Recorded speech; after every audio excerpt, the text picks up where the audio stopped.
I didn't come up with the name. My first 5 games in New York, I made people fall and get hurt. Oh. And the paramedics would come out every game. And then when I went home after the 5th game, one of my teammates called me in the middle of the night, like, "Yo, you keep hurting people, bro. I think your new nickname is Bonecollector." Hey guys, what's going on? Welcome back to the Wealthapreneur Podcast. I'm your host, Sogat Pradhan. This is episode number 7. And I'm your host, Ashish Dakal. And in today's episode, we'll be talking with Mr. Bonecollector, who was born in Texas and now lives in Southern California. So in this episode, we'll be talking about, how he earned his name. And we're just going to talk about his life story and what are the things he's doing in the community as well. So with further ado, let's begin the episode. Thank you for having me. I appreciate it. Yeah, bro. Thank you so much for coming. Really appreciate it. So why don't you tell us about yourself? Like, what do you do now and where are you living and things like that? Well, right now I currently work for the NBA. I train the players that are on all their different respective teams. I also train college and international players. I am currently working on Bonecollector Academy, which is a program that offers training, mentorship, and events in local communities. Okay. And right now I reside in Southern California. Wow, awesome. That's awesome, man. So awesome. Yeah, Ashish told me that you do like street basketball and you also coach NBA players. That's really great. What made you want to get into all of that? I really started to think about the way that the basketball game has evolved, and I wanted to kind of solidify something I could do for the culture besides being just a player. So I figured I know a lot of NBA players, a lot of those players respect me and respect my skill level on their level. So what better way to combine the both than to show them different ways to, dribble a basketball, use combinations, use change of speed and change of directions. And I've had the privilege of working with guys like James Harden, and the list goes on. Yeah. So God, didn't James Harden send you 0.2 Bitcoin or something like that? Yeah, he sent me 22 Bitcoins on my Cash App. Like a while ago. Yeah. So, Bone, I want to ask you a question. Obviously, I played basketball, growing up. Basketball was something that I admire, right? So I played basketball for almost about like 10 to 11 years, and I still play basketball. But playing basketball is not easy, right? And obviously learning how to dribble. So when you're younger, like how did you, do your drills, or what are the things that you did to become better, and craft the game really? When I was younger, I just practiced every single day. Me and my father would go out and work on different ways to affect the game without the basketball before I learned how to even, do the moves and, score the basketball. So the good thing about the way my father taught me is I learned how to play defense first. Okay. So I knew where to be on the court, to help my teammates all the time on defense. So offense, I use that same strategy. So I figured out a good way to help my teammates on offense by using my skill set. We practice every day, and even to this day, I make sure I get in the gym at least 4 times a week to work on different ways to change and make my game better. That's incredible. That's really good, man. Yeah, I mean, you were a really good basketball player. I looked through your Instagram and just researched a little bit about you and watched some of your videos. And I assume that you've been doing this for a long time. How old were you when you first got introduced to basketball? I was 5 years old when I first got introduced to it. Wow. 5 years. Wow. That's a young age to start a sport. So my question to you is obviously, Bone, every child dream is to be, go to the NBA, when they're young. Obviously mine was, I'm going to be honest with you. I thought I was going to be, this basketball player growing up, but obviously I had the speed, I had the handles, but I just didn't have the height, right? I just didn't have the strength. So obviously I had to look towards a different path. So was that your goal when you're younger? Did that, change? When did that change basically? Well, when I was younger, I didn't aspire to go to the NBA or do any of that stuff. My father made sure that I was focused on everything that was going on in the world. In the early 90s, there was a lot of racial tension as it is now. Yes. And my father prepared me for that before anything. So the NBA stuff was cool, but I knew that once I turned 18, I would have to face the world in a different way. So he prepared me for that. The NBA stuff became intriguing to me once I left high school. I never felt like, I couldn't make it to the NBA or any of that stuff. I just felt like I was the trump card for the NBA guards. Basically, when I played street ball, I challenged all the top guards from Allen Iverson to everyone because I felt like the basketball had a higher ceiling than just the NBA. And I didn't want to be rude to the NBA. I just wanted to challenge those players. So that's where my motive became, from more so trying to prove that you don't have to grow up and be somebody. You were born somebody. If you put the right work in, then you can compete on any level. So because I didn't go to college and all that stuff didn't matter, because I got MVP in Rucker Park 5 years in a row, and I played, to the highest of my ability, and I left with some sort of legacy there. Definitely. I definitely agree. That's awesome. And one of the things that most people do is like they compare themselves to other people, and like, the mentality of telling them like, hey, I have to be just like him, or I have to be just like James Harden or something like that. So, basically this podcast, we talk about entrepreneurship, business, and things like that. And I feel like sport is also an entrepreneur field. So what makes you want to like, what makes you keep doing what you're doing, motivates you on whatever you're doing right now? What's that one thing that, pushes you forward towards your goals or dreams right now?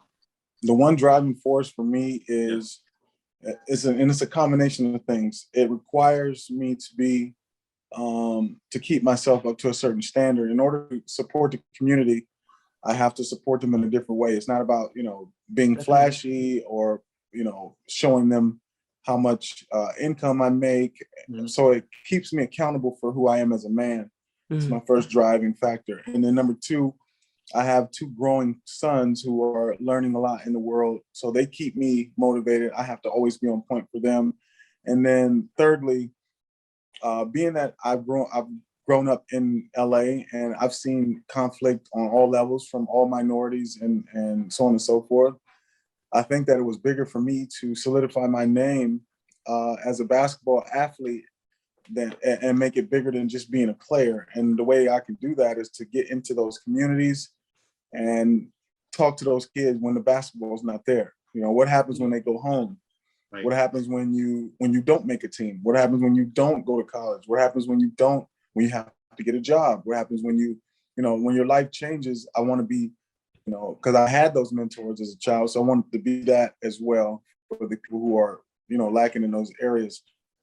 And lastly, I think that athletes, because you can shoot a basketball or you can rap or you can sing, does not give you the right to, speak on things that are in the world that are dangerous, because, your skill set doesn't determine your intelligence. And what I wanted to do was explain to the kids that these social media outlets are set up in actuality to keep you in a position of stagnant complacency. So you see a highlight on, Instagram, and so it makes you want to just put out a highlight, but a basketball game is played for, 40 minutes or so.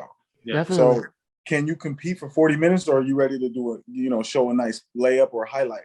And that's what I think that drives me even more, because our culture of sports, even though it's gaining on an athletic level, there's a skill set that is not being gained because of the technology and the things we're forced to be a part of nowadays. So with those things combined, I try to keep all those things in a nice balance, and then it motivates me to make sure everything is done correctly and I'm respecting people all the way around the board. And it keeps me driving too, as far as a basketball player, because I get better every time I get to train and work with the kids. Definitely. So one of the questions that I want to ask you, Bone, is that you mentioned that you're going to open Bone Academy, right? So what is your goal for that academy? Like, as you said, as you talked about, racial justice, as you talked about, these other factors that play along when the child is growing up, and obviously if a child doesn't make a high school basketball team, right? So is your goal for Bone Academy, to train those kids where, and obviously teach them a life lesson as well, like you mentioned. So can you talk about a little bit about that? Yeah, so the academy will be set up in two different ways. It'll be set up as an event-driven outreach program. So we Mhm. create different events and invite vendors to come out and sell their products at these events and kind Okay. of get a community situation. But also the company is very adamant on sending kids and giving them the opportunity to attend schools that they Mhm. normally wouldn't be able to. So our nonprofit organization is working on setting up scholarships, Wow. funding, and things that will support these kids in all their endeavors. And Definitely. at the end of the day, the Bonecollector Academy would be more of like a workshop for kids to come, a second home for them to come in and grow and learn and possibly create a new future for themselves. Mhm. And we plan on opening our first gym in China, in Guangzhou. I'm working on Wow. some people, some people here. The reason why we chose that area is because the basketball culture in China is extreme, and they don't really see what is called authentic basketball culture. They either have Definitely. to watch it on TV or download it, or they don't really see the people there. So I think that'll affect that economy a lot. Me having my own gym in a city that is very popular and known for sports. And the expansion will continue throughout the United States. We'll also hit Guam and the Philippines Wow. and try to keep these programs running. And, just to keep the communities, that love the sport and give them an opportunity to, reach different levels and Mhm. get different exposure. Mhm. Mhm. I like that. I really like Uh, that. that's really awesome that you're expanding to other countries, not just the United States. Do you have like a whole team in China that's like helping you set up and things like that? Yeah. Okay. Yep. Shout out to David and his team. They got everything set up for me, working on all my channels and everything. Wow, that's Yeah, really great. I mean, definitely. Like just, when I first came across your page, obviously I think I was a freshman in high school. And I Mm-hmm. looked through that. I looked through how I'm like, whoa, this is crafty, and I'm like, I used to just get so inspired, and I used to go do like your move. Honestly, I'm not gonna lie. Some of the moves I used to go do it, and I Mm-hmm. used to like really craft sometimes into that. And I Yeah. learned a lot from you. Like I can definitely say that because as a basketball player, looking up to you with all the crossovers you did, it really gave me a new aspect. Of oh, Mm-hmm. you could do this and really drive and make a basket, right, or step back Yeah. and shoot. So I really appreciate you that. I really I appreciate appreciate for that. that. Yeah. And I just Yeah. want to say I admire you, as of who you are, and just the things that you have done to the community, the basketball community, and just the community in general means a lot.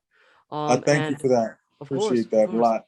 Yeah. And one of the questions that I want to ask you is that, so how was, like, obviously you mentioned that, your father, taught you like the important aspect of life, right? Of a human should learn, right? Mm-hmm.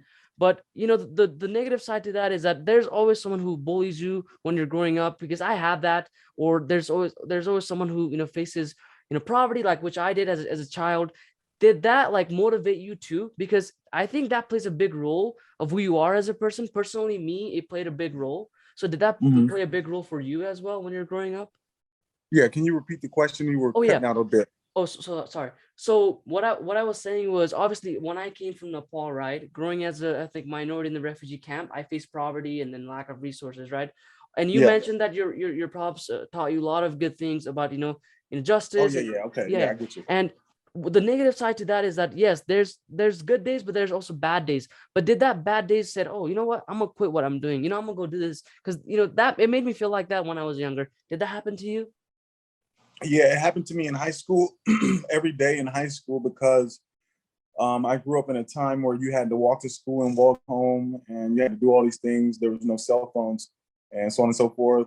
I would just remember, and this memory sticks in my head just because it showed me the difference between drive and being cool. So my friends were all cool. My friends were, a couple of my friends were driving, and they had the little party, guys with them. The scene was set, and so they ride home every day from school, and they make a big scene. They let the top down. They, wave to the people, wave to the people at school, the girls at school, the guys at school, so on and so forth. And I would always remember, because I didn't drive and I couldn't afford a bus pass at the time, I Wow. would walk. And it's a lot of blocks. It's not too bad, about a 30-minute walk. Hmm. But Hmm. because I had my basketball, that time would be cut down to 15 because I'm shaking up the whole world on the way home. Yeah. Yeah. So I just remember, as I would take these trips, I remember people pointing at me like, he doesn't have this, or he doesn't have that. He has to motivate himself and hurry up and get home with that basketball because he doesn't have a car, he don't have a bus pass. And I just remember I had a choice to make. I had money that I would, work for on the weekends. Now I could either I had made about $100 and I could either buy a bus pass. And at the time there was these things called strength shoes. They were like big soles in the front of your shoe and they kept you on your tiptoes, and they were $99.99, and the bus pass was the same price. I chose to buy the strength shoes, obviously. And now I'm on the way to school working on my calves and dribbling the basketball. So I felt like I was winning twice. Yeah. And because of that, and I didn't know at the time, there was a lot of ridicule in being poor or not having whatever. But I didn't feel that. And of course it motivated me because like I knew for a fact, as my father taught me, you don't have to, grow up and be somebody, you were born somebody. So I was just doing what he taught me to put the work in. And then now years later, those friends, they call me and they say, wow, my kids tell me they just saw a video of somebody named the Bonecollector, and this guy's handles are ridiculous. Wow. And they say, well, I know why. When we were in high school, we would drive up the street and eat our little sandwiches in front of him, and he would be walking with his basketball and dribbling up the block, and he never stopped. And so, for a message for kids, being cool is a trend. But when those trends go away, who are you for real? What do you have inside you? What drives you? Can people tell that by not even hearing you speak? Well, if you put enough work in, just like all things, you walk around and you see a guy that's an athlete, you can tell he's an athlete by his demeanor, by how he's running, or what he's doing, how he's training, and that goes all the way around. So it made me more of a scholar as well mentally, because I realized that people are stuck on their visual and optical pleasures. And if it's not internal and nothing that you can feel, then you start to replace that with things that are unnecessary: substance abuse, females, alcohol, clubs, clothes. You can replace anything with the things that are lacking in your life. But that motivation is something that these kids know nowadays. I really appreciate, because they don't tell me it. They show me it by saying, well, why aren't you in the NBA draft? Or you should be on this team. Or, well, I want to see you play Kyrie Irving. Or I want to see you do this. And that shows me right there that motivation and drive I had all those years ago is still burning, because the kids want to see me perform still. If it was over and it was a situation where they just want to see me, mentor the situation, but they know my skill set is still high. And that's because I never stopped. So to answer your question, that motivation is endless, and it never will stop, I don't think. Definitely. I love that. I love what you said. I really like what you said there, Bone. I feel like we're all on the same page when we were in high school or middle school. Everyone we used to get bullied too, because we didn't have enough food or clothes, money. We were poor, just like you back then. And everyone used to make fun of us, And I always wanted to be like another person, like my friend, who had nice shoes, nice clothes. I wasn't really a big fan of basketball back then, but with the trends and stuff, I always used to tell myself, hey, I want to buy those kind of clothes and shoes. But now that I think about it, I don't think that was really necessary. And I really, really like what you said, with that motivation. You don't have to be like someone else. You can be yourself and, see yourself becoming who you want to become in life. And, you can still achieve your goals without comparing yourself to another person or becoming like another person. And trends are not here to stay. Trends, they disappear in a short period of time. So it's not like that's necessary for you to build your lifestyle, right? Yeah. Yes. And I also believe that, same with entrepreneurship, right? It's business. As you go into business, right? Basketball is all about learning a skill. Building a body is all about learning a skill. And business is all about learning the skill of business, right? A lot of young generations in today's generation, they want to become entrepreneur, and they want, this much money in their bank account, that much money in their bank account. But the one thing that connects me to my statement, as what you said, Bone, is that the purpose, right? The habit that you said, the habit and the discipline that you said was, okay, I'm going to make a decision today of either buying a bus pass or I'm going to buy shoes. You went with the shoes. where that shoes literally trained you so hard, and it gave you this kind of discipline where, you're at a position where now you're training other people to be great at basketball. And I feel like people who watches our podcast, whether, it's for inspiration, whether it's for business, same thing applies to, what I just said, in life, or either way, if you're learning a skill. So, the reason why I brought this up is because oftentimes, we as human, we forget the struggle. We want to, achieve, we want to do a fast track and go to the success first. And I don't think that's the proper way to really, motivate yourself. Yeah, I agree. Yeah. Yeah, man. Do you have any? Go ahead, Saga. Yeah. I want to ask an important question, man. How did you come up with the name Bonecollector? It's a really cool name. I didn't come up with the name. My first 5 games in New York, I made people fall and get hurt. Oh. And the paramedics would come out every game. And then when I went home after the 5th game, one of my teammates called me in the middle of the night, like, "Yo, you keep hurting people, bro. I think your new nickname is Bonecollector." I didn't come up with the name. My first 5 games in New York, I made people fall and get hurt. Oh. And the paramedics would come out every game. And then when I went home after the 5th game, one of my teammates called me in the middle of the night, like, "Yo, you keep hurting people, bro. I think your new nickname is Bonecollector." Someone falls. So I've been playing since I was 5, and I'm now 41. So do the math. I lost count. I can't count because it's too many. Yeah, I lost count. Count. Yeah. So I have a question for you. So obviously, I want to talk about how you're gonna move forward. Obviously, right? So with the Bone Academy. So you mentioned that you're gonna open one in Philippines. You're gonna open one in China. Why not US yet? Huh? Why not US? It will open in the US, but the market in the US is very easy. And during the pandemic, the regulations are a lot easier here. So it'll take us more time strategically to build those gyms there. So we have to start sooner than later. Oh, okay. So the process is it'll take 12 months to 24 months to build a gym in the States. If we go international, it'll take between 12 to 36 months to build a gym and get all the regulations. So we just figured strategically, my company and I wanted to make sure that we covered all those bases first. And then if we did it that way, we'd already have, content, gyms, and relationships built already before we even decide to build things in LA. So that way we'd even have a sort of a dry run to know what we want our gym to look like in LA. So definitely, that's why we decided. Definitely. And how much funds are you planning on putting up for the place in China and other places? Do you have an estimate of how much money you're planning to spend? Yeah, but I'm not allowed to discuss that. Oh, you're not? Okay. That's all right. No problem. Yeah. Let's just say it's cheaper. The real estate is cheaper than LA. Way cheaper. Yeah. Yep. LA. So, yeah. Do you have anything, Sagat? I mean, what kind of advice would you give to newcomers that are looking to get into basketball or just in any fields, that are lacking motivation, or people that don't have anyone to guide or mentor them? What kind of advice would you give to those kind of people?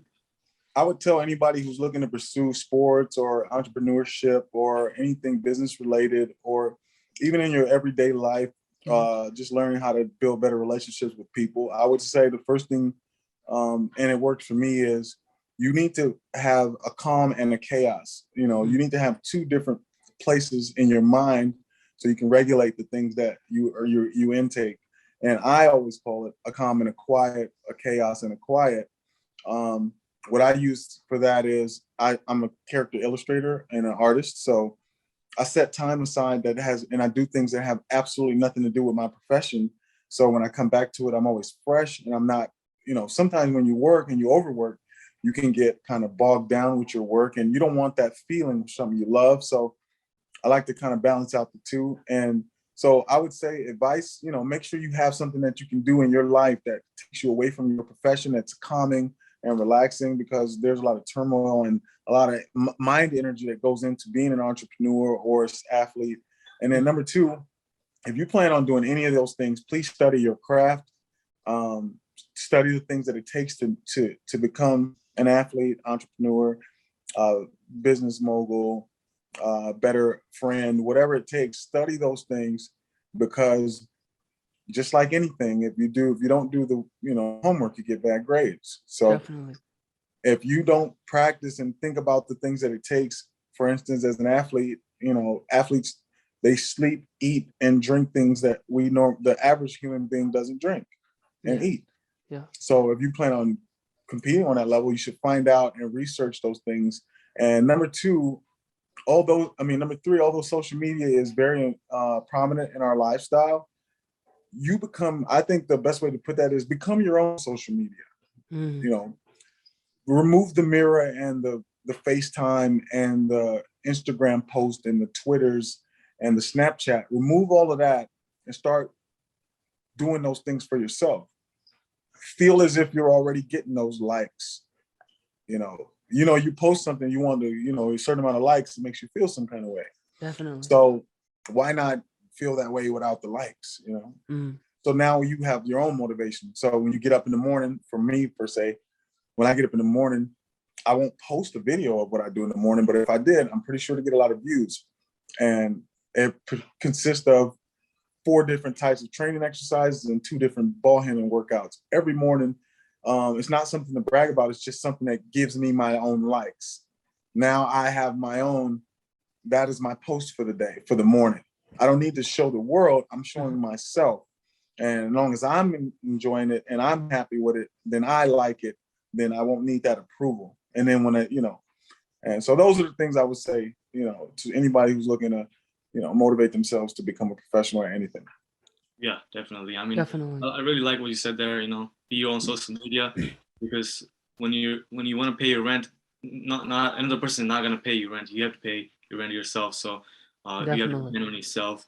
You can't depend on another person to help you through your life and things like that. And yeah, man, with any field, even business, sports, entrepreneurship, the more practice you have, the better you get. I want to ask you, how much time do you spend, getting better at what you're doing now? How much time do you take to practice your art right now? 5 times a week. 5 times. I practice 5 times a week. Yep. That's great. Yeah. In between, do you train NBA players and stuff like that to high school players? Yeah. Yes. Oh, awesome. And so, do you mind sharing your morning schedule? Because, you said, I mean, I don't know how you would feel. Like, is that something that you can talk about? It's not really necessary. It's just the point being, and then I obviously don't want to go into detail because it's very intricate. But the point of speaking of that story is to motivate those who are tuning in and trying to figure out the process. If you want to be good at something, so no one has to like it. You only have to like it. Oh, that's the point. It's all about what you want and what you aspire to do. And regardless of if you get 0 likes and you're, jumping like John Morant and you flying all over the place dunking, do you need anybody to actually like that? Or is it just it should be in you naturally to feel like you are giving your own approval. So yeah, that's what you said there is good. Like, obviously, like the main reason of this podcast too is that, I mean, we're not aiming for we're not we're not that'll come later. Long as me and my host, obviously, so God, long as we believe in this mission of providing value to people who are in need, I think that's what matters the most. And if we can inspire, and then by bringing in guests, if that can inspire the youth, I think that's the biggest aspect of life, because that's gonna really help,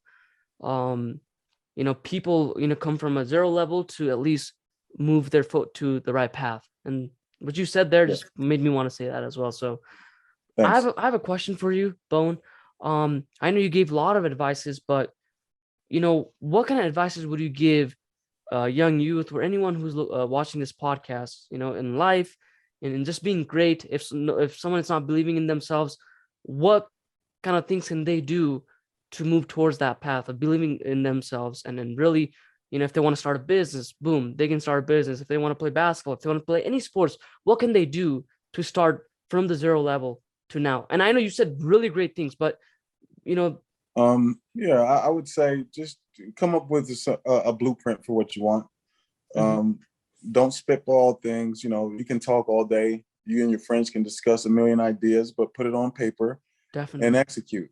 The best way to get anything done is to, you know, set it to where you have time to execute it. So, you know, I would say just set a nice game plan and, you know, make sure that you're with the right people that want to help you execute these things. And I'm pretty sure, as all things work, if you keep executing long enough, things will turn around in your favor.